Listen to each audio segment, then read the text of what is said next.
In 2019, our supposed socialist leader accepted more gifts and freebies than any other member of parliament.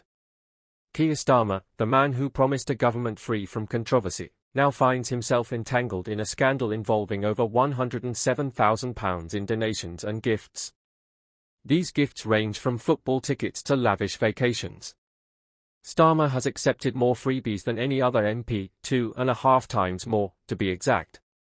This includes surprises for his wife and contributions from wealthy benefactors like Lord Wahid Ali, raising further questions about influence and control within Labour. The sum of £107,000 reflects the hospitality and gifts Starmer has received since early last year, as revealed by Sky News' Sam Coates. While the legalities may be within limits, concerns over the ethical implications of accepting so many perks, particularly compared to his colleagues, are growing. He has reportedly accepted 2.5 times as many freebies as any other MP, including football tickets, holiday stays, and theatre experiences. It's not just the quantity but the quality of gifts that's striking. Since becoming Labour leader, Starmer has accepted £87,000 in perks, including £20,000 worth of luxuries like designer sunglasses and clothing. Lord Wahid Ali, a Labour peer and prominent figure, has showered Starmer with gifts and even extended his generosity to Starmer's wife, providing her with free clothing worth £5,000. Ali's connection to Starmer raises questions about the influence of affluent donors and whether these gifts are purely gestures or come with strings attached. Adding to the intrigue is Starmer's chief of staff, Sue Gray, who is now embroiled in the controversy. Gray, once considered a staunch ethics enforcer, is now under scrutiny due to her close relationship with Ali. Some wonder if she's doing enough to shield Starmer from potential conflicts of interest, especially given that her own salary is reportedly higher than Starmer's. It's essential to distinguish between those who can be helped back into work and those who genuinely cannot.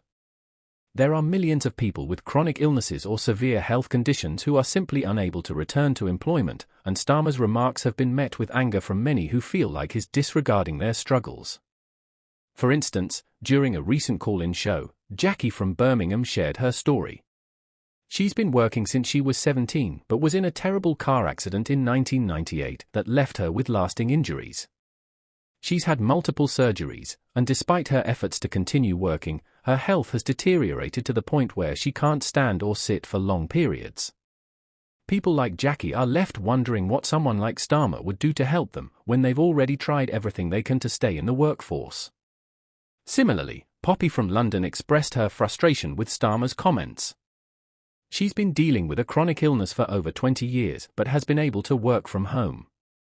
Now over 60 and approaching retirement, Poppy questioned Starmer's suggestion that even those bedridden should still be working. His remarks have struck many as out of touch, particularly when many people are already struggling with the inadequate support systems in place. The increase in long-term illness since the pandemic has been significant. Before COVID-19, around 2 million people were out of work due to illness, and that number has since risen to 2.8 million. Young people, in particular, have seen a sharp rise in claims for disability benefits, often due to mental health issues.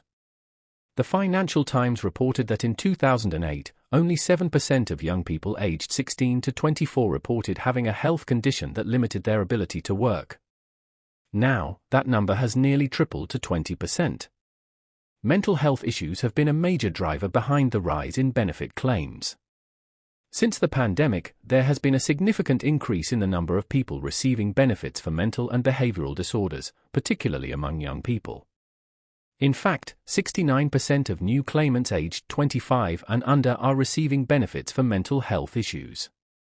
This trend is concerning, not only for the individuals affected but also for the financial burden it places on the system. The cost of disability benefits is expected to double to £80 billion by 2026. Starmer's comments have left many feeling alienated, especially those already struggling with serious health conditions. The notion that everyone should be looking for work, even when they are severely ill, seems not only misguided but also damaging. It overlooks the complexities of people's lives and the challenges they face in navigating a healthcare system that is already stretched to its limits. The NHS, for example, has been struggling to keep up with demand. People are waiting years for critical diagnostics like MRIs and CAT scans. These delays can make existing health conditions worse, leaving individuals in more pain and further away from being able to return to work. There is a real need for investment in healthcare, particularly in diagnostics and treatment for mental health issues. Better access to these services could help alleviate some of the pressures on the benefits system by getting people the care they need more quickly. It's a false economy to cut corners on healthcare and then expect people to get back to work without the proper support. The issue of mental health, particularly among young people, needs urgent attention. Rising costs of living, unstable housing, and poor job prospects are all contributing to the mental health crisis we're seeing today. While there's no quick fix, we need to be having serious discussions about how we can address these underlying issues. Finally, there will always be those who simply cannot work due to their health conditions, and it's crucial that we don't punish or push them to the point of despair. In the past, welfare reforms have led to tragic consequences, with some people taking their own lives after being forced back into work. This is something we must avoid at all costs. In conclusion, while Starmer's intentions may be to encourage more people back into work, his approach seems to lack the compassion and understanding needed to deal with such a complex issue. The focus should be on providing the right support, improving healthcare, and addressing the root causes of the rise in long-term illness, rather than placing blame on those who are already struggling.